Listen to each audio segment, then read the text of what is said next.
The Glassway is a very strange GM Nightfall, in that it goes from one of the easiest to one of the hardest in the entire game once you reach the boss room. Let's talk loadouts.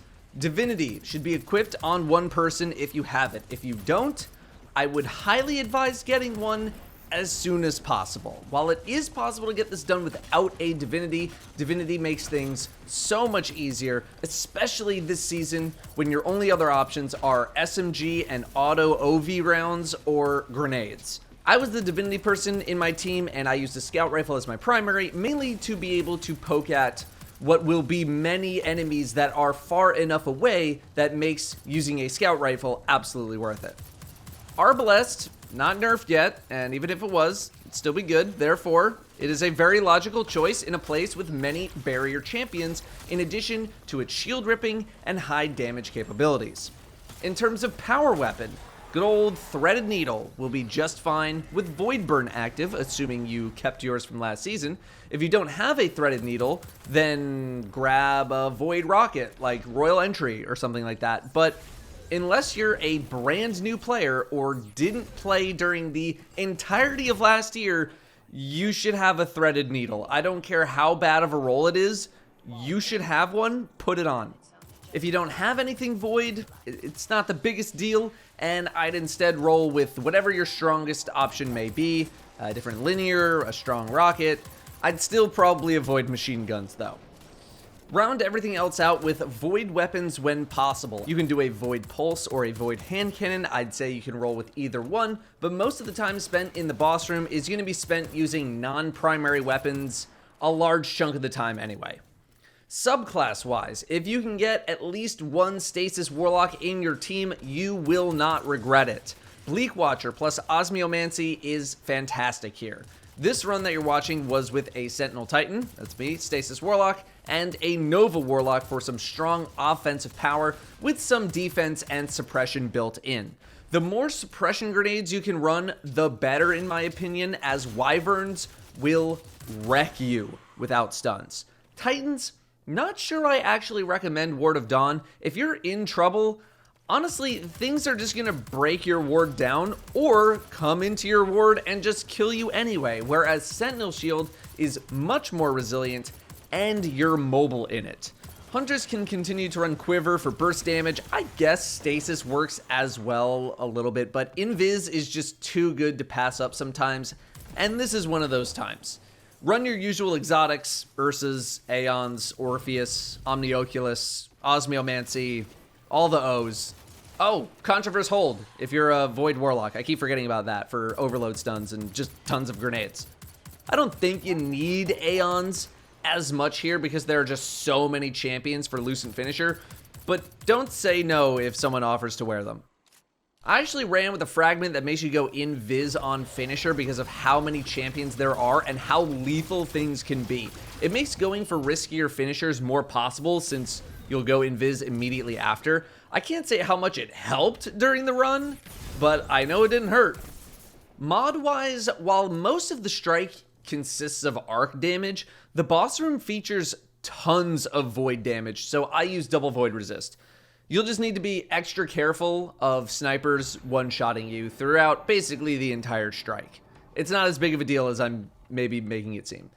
Even with double void resist, everything that deals void damage in the boss room is going to annihilate you. But this isn't really any different compared to any other run of the Glassway that I've ever done. High energy fire isn't the worst here either, as you'll have long periods of time in the boss room where you'll want that bonus damage.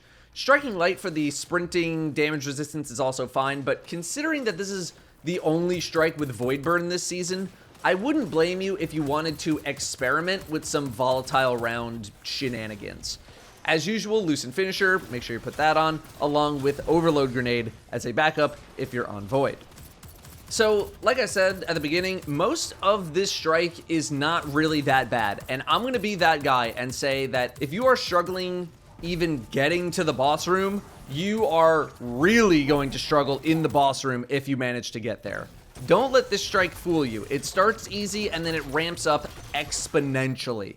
Everything leading up to the boss is pretty much just filler to the point that I'm going to be glossing over a lot of it in this guide.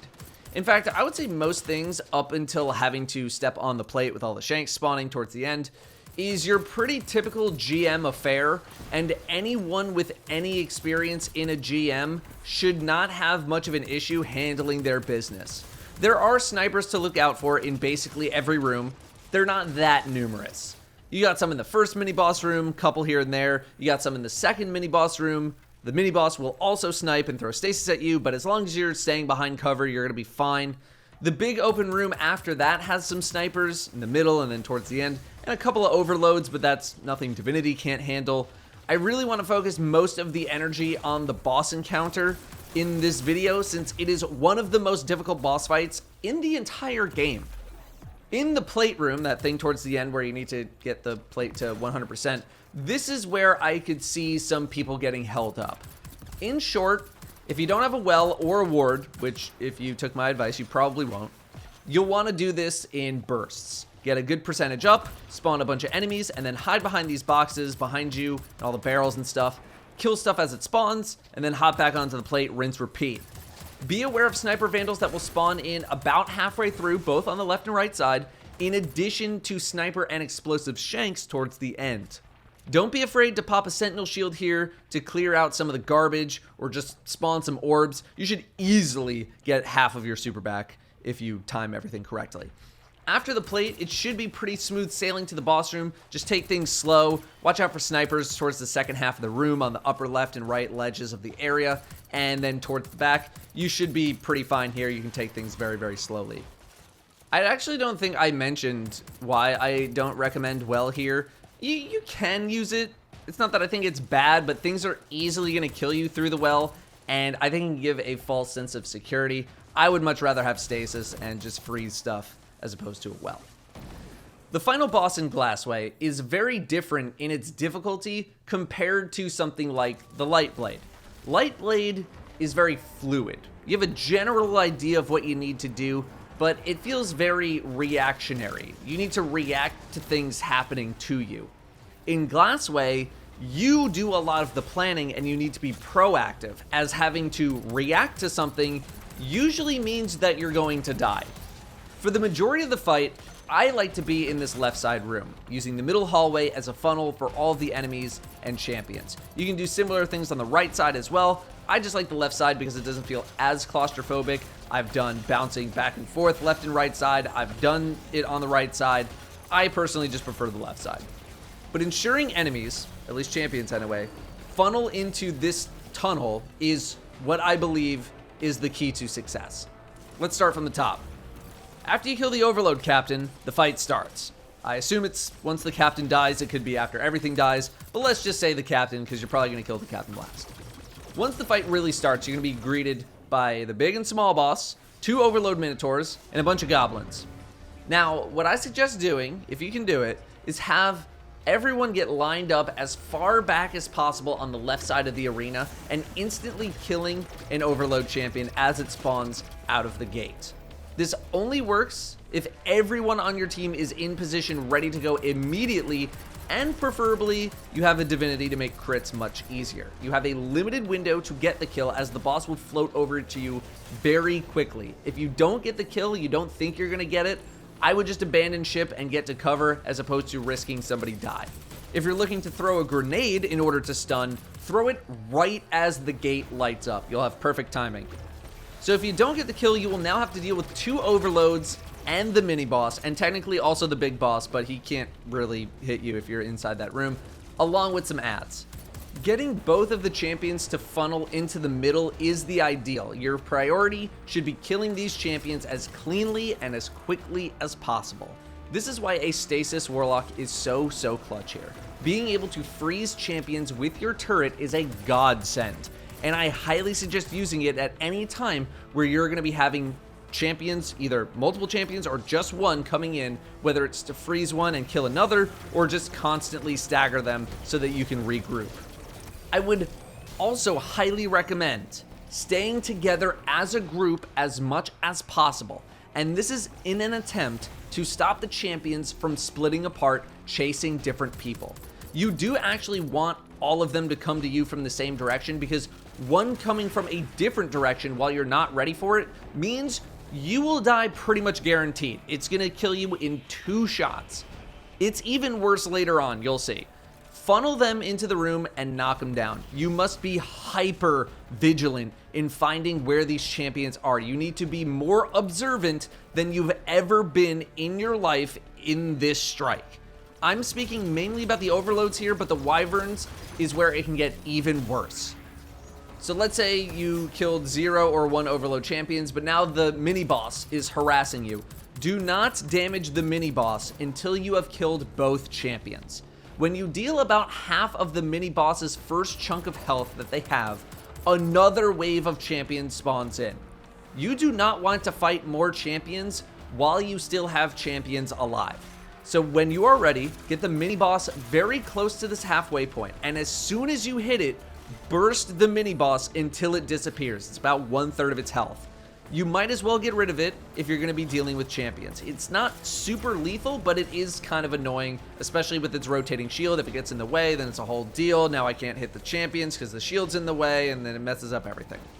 Don't forget about the goblins too. I know that they're kind of an afterthought, but if you can get any of them dead before they get too close, that's good, because even a flanking goblin can be the end of you.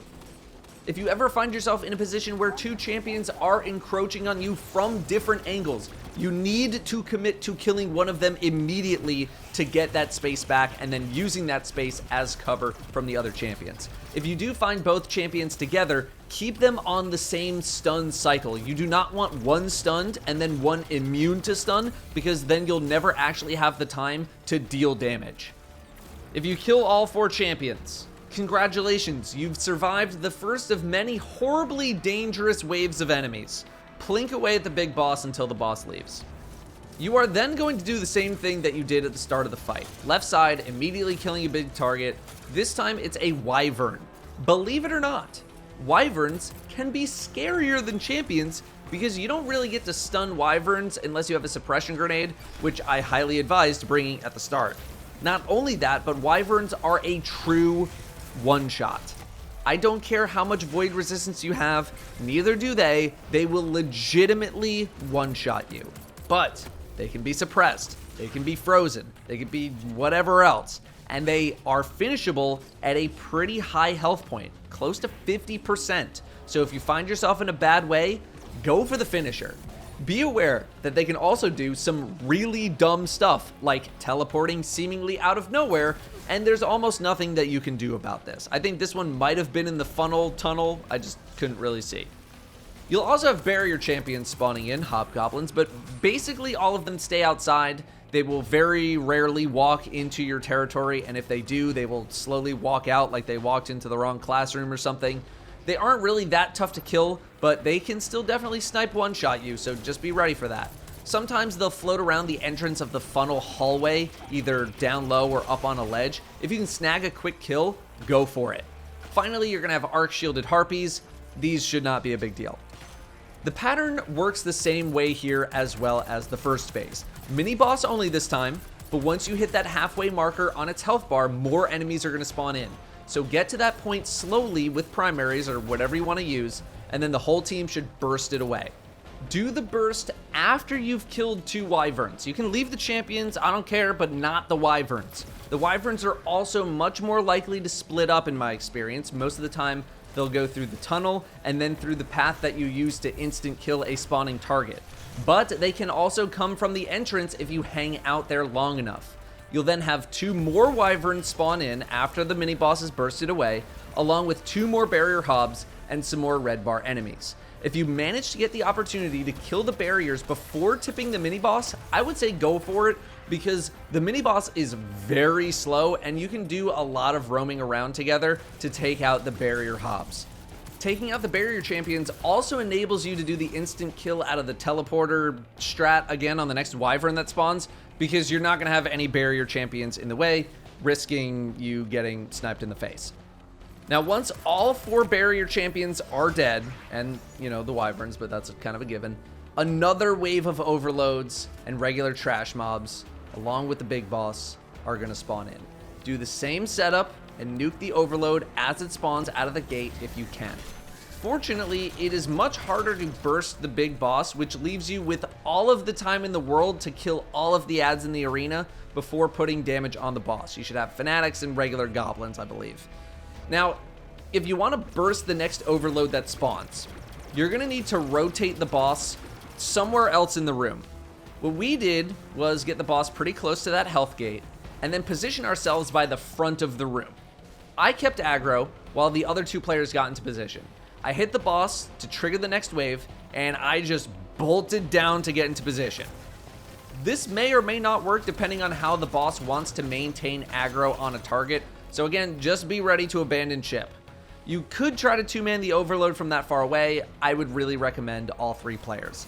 Even still, we got very lucky with the overload teleporting back into a position where we could even kill it. So if you can't make this happen, just get back inside. It's not worth trying to risk it. From here, it's pretty much the same deal. You're watching for the champions, hyper vigilant, you're watching for the adds, all that good stuff. Take it as slow and meticulous as you need. When you knock down the boss's health to about a third, the final phase begins. Both bosses will return, and you'll have the Wyvern and Barrier Hobgoblin waves again. You will treat them the exact same way. Go for that instant kill on one of them, suppress and freeze the other. This time, the next wave of them will spawn after you kill the mini-boss, not get it to another half marker. So once all the adds are dead, go for the kill on the mini-boss.